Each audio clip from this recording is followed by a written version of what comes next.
Welcome to the Border Zone. Today our guest is a Brigadier General Mr. Mangum, and thank you for joining us today in Georgia and Tbilisi. As I know you have been working in Georgia for 6 years, could you please tell me how could you evaluate Georgian military forces during the period when you worked here? And I have to characterize it that it's only during the period that I worked here that I can tell you. Yeah, sure. I have some friends, obviously many friends I keep in contact with, but I cannot tell you the current state of affairs. When I was here, the military was trying very hard to become NATO compatible, to be interoperable with NATO. And very bright soldiers, very brave soldiers, but in my estimation, some severe cultural issues that prevented them from modernizing too far and too much. For example, there was little continuity in leadership. Saakashvili changed ministers of defense very often. During my 6 years, there were 5 ministers of defense, and at the same time, 5 chiefs of the Joint Staff. And that completely destroyed continuity. So every bit of progress that we made, one step forward, at least one. Do you know what was the reason of such changes? To be honest, I don't.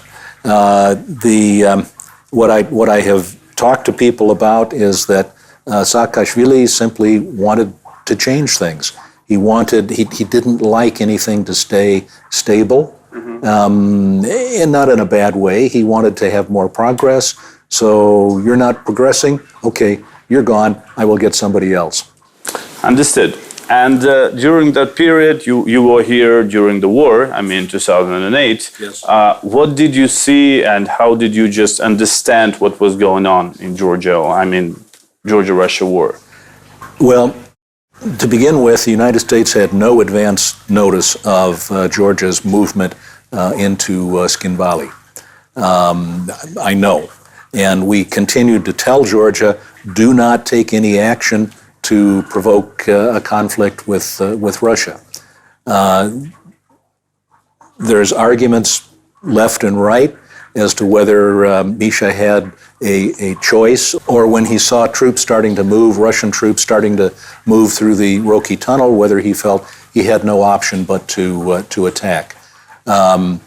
When I came to Georgia in 2005, I saw the Georgian plans to defend and or capture Tskhinvali. They were on the wall. When the war started, no plans. It was what we call kids soccer. Everybody ran to the ball. The general staff went to Gori, into a building where it was an old artillery headquarters, where there were no communications with the outside world. Nobody stayed Misha stayed in Tbilisi, but none of his advisors stayed in Tbilisi. Like they left the country? Yeah, actually, Misha was out of the country when the war started, and so was Giga Bolkaria at that point, and a couple of others. Which tells me again that this was not a planned movement by Georgia. And so it all just happened. Units were thrown into the fray that had never worked together, had no communications with each other. These are Georgian units. And consequently, there was no chance that they could even slow down the Russian advance. In fact, they did slow it down to some extent, mainly the artillery. Chenkovadze, I think, was the commander of artillery at that point. And they actually bombarded the highway coming down from the Roki Tunnel and destroyed a number of Russian vehicles. 2 days into the war, the Georgians got their anti-aircraft equipment into from Sanaki into Gori, and they were able to shoot down, as far as we could tell, 6 or 8 Russian planes, warplanes. And under those circumstances, they acquitted themselves very well.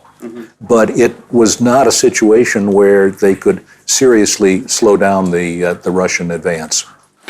From time to time, especially in Russian media, it's stated that U.S. pushed Georgia to start these actions. And I'm interested, especially this presence of U.S. advisors in Ministry of Defense in Georgia was like described as some, trying to be involved in the conflict, trying to push the conflict, and etc. On what basis did you, for example, work in Georgia during that period? Well, we absolutely told the Georgians, do not start any military action. There was no pressure from the United States to do anything against Russia at that point. In fact, my personal opinion was, and still is, that if Georgia did nothing and Russia did invade, it would have been so clear to the international community. As it is in Crimea. Well, I was going to say, would it have made any difference? I don't know. But because Georgia did take action, people claimed that Georgia started the war. Again, I had trainers who were working with the Georgian brigades. They went out on, I think it was Thursday morning, and nobody was at none of the Georgian units and troops were at their positions. They had all been called to Gori to defend against this Russian invasion. But we had no knowledge. The United States had no knowledge. Once the action happened, obviously we wanted to help, but we were not going to get involved in a direct confrontation with the Russian military. My group, I had at that point, about 12 or 14 senior U.S. retired military advisors working at the Ministry of Defense, and we were told that the Ministry of Defense was a possible target of Russian bombing, and I said, yeah, okay, it's our place of work. It's our job. So we continued to work at the MOD. But it was under some contract with NATO or United States. What was the base of this? Okay, the United States had provided funds to Georgia for military assistance and basically training and modernization of the Georgian forces. So I was a defense contractor at that point, working for a private company that was hired by the United States government to provide training and reform to the Georgian military. So that was the legal basis. I understand that you're a representative of military forces, but according to your opinion, maybe, is it like okay when military forces of the United States take part, not now, I mean before the war, take part in some trainings and etc. in Georgia, considering very aggressive and sometimes not even understandable position of Vladimir Putin in regard with all of these actions? Well, of course, anything the United States does is, in Russia's words, a provocation. And from the American point of view, we are simply trying to help allies and or friendly countries to increase their capability of defending themselves. But do you believe that these actions on behalf of the United States, it doesn't matter which president exactly, is threatening Russian borders, threatening the defense forces in Russia? You're a military person, so maybe you can give some analysis on that. Because Minister of Defense of Russia, all the time, every day, he stated that all of the activities of United States, NATO, in the region, in Georgia, Ukraine, etc., is a big threat to Russian borders.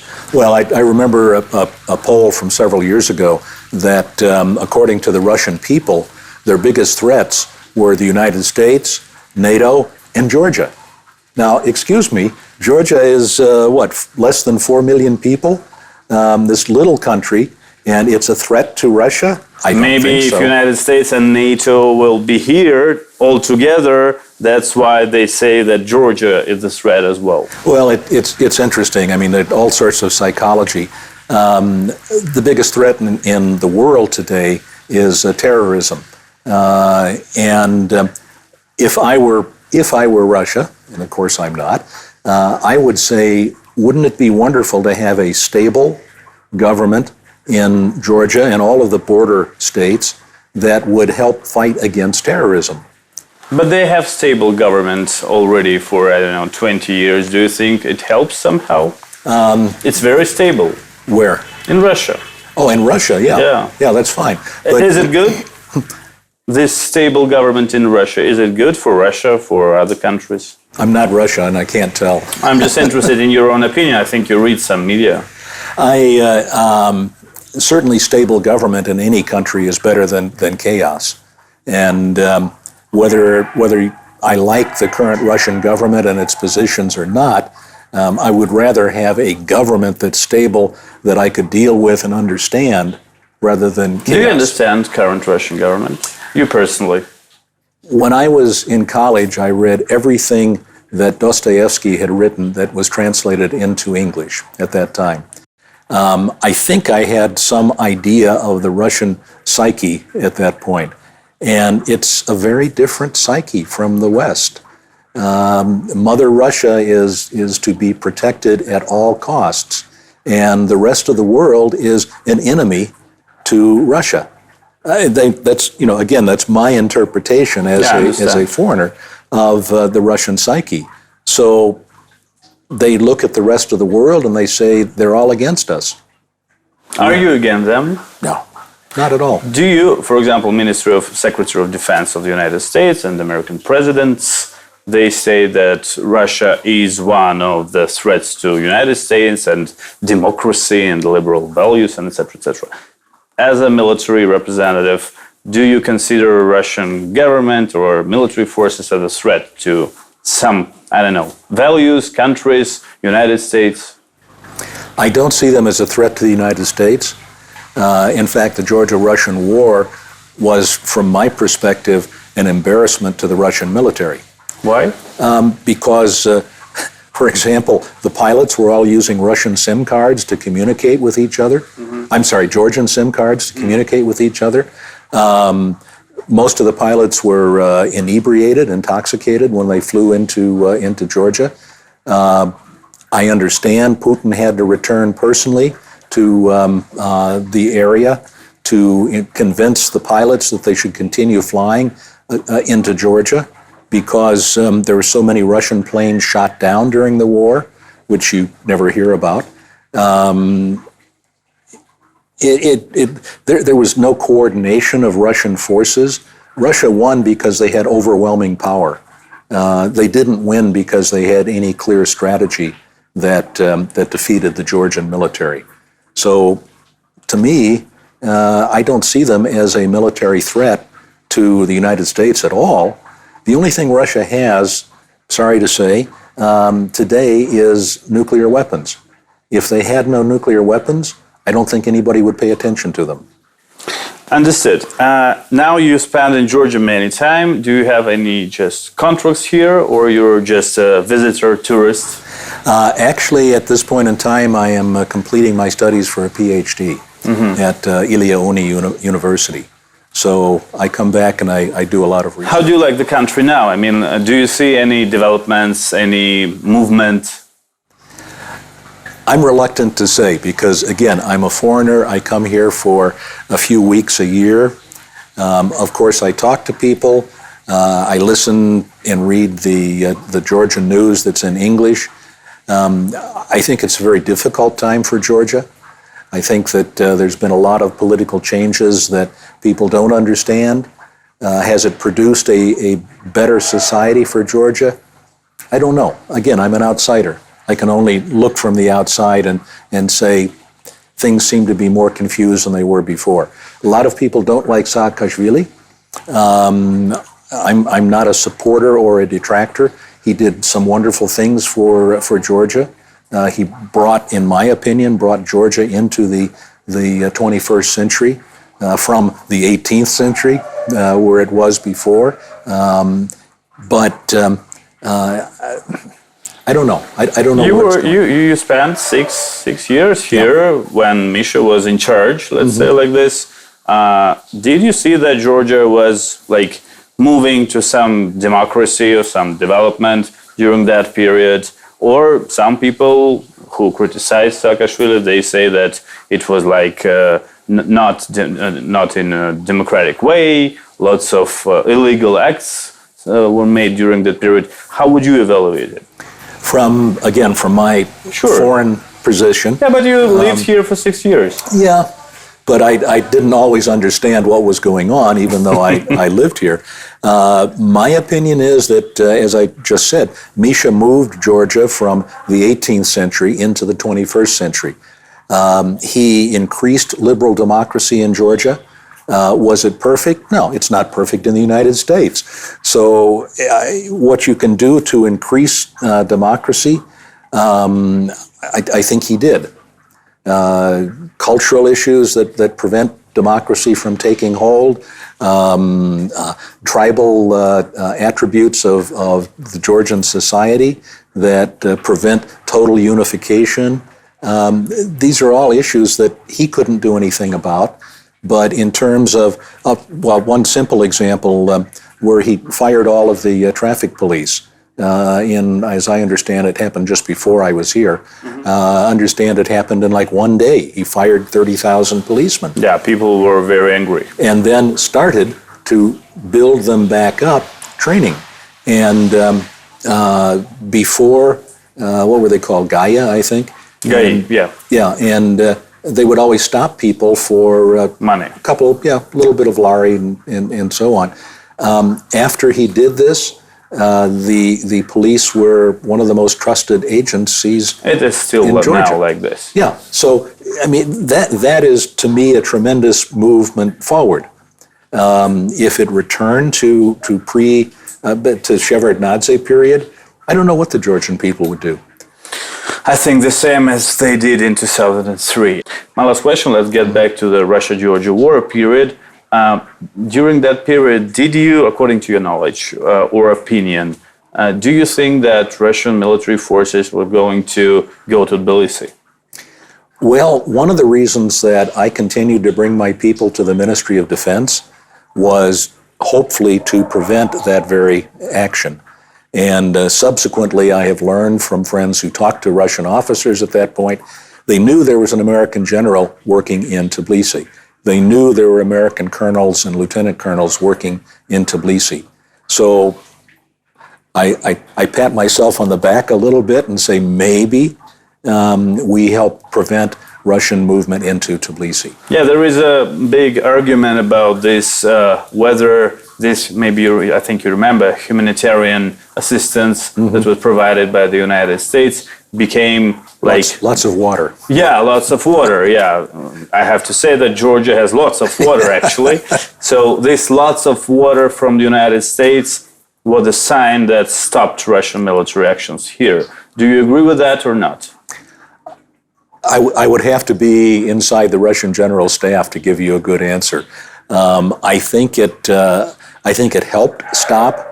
I think that when Russia saw American C-130s landing in the airfield here, that they realized they didn't want to start a shooting war with the United States. So, yeah, I think it helped. Was it what the Georgian people wanted? No, I remember going out in the countryside and farmers criticizing America because America didn't send any troops here. Actually, they still are criticizing the United States for not sending troops or placing a military base here, at least, to stop all of this action. The United States have several countries that are non-NATO major allies of the United States. And of course, such a status provided to Georgia, for example, if it could be provided, will ensure, according to my position and my opinion, will ensure the security of the country.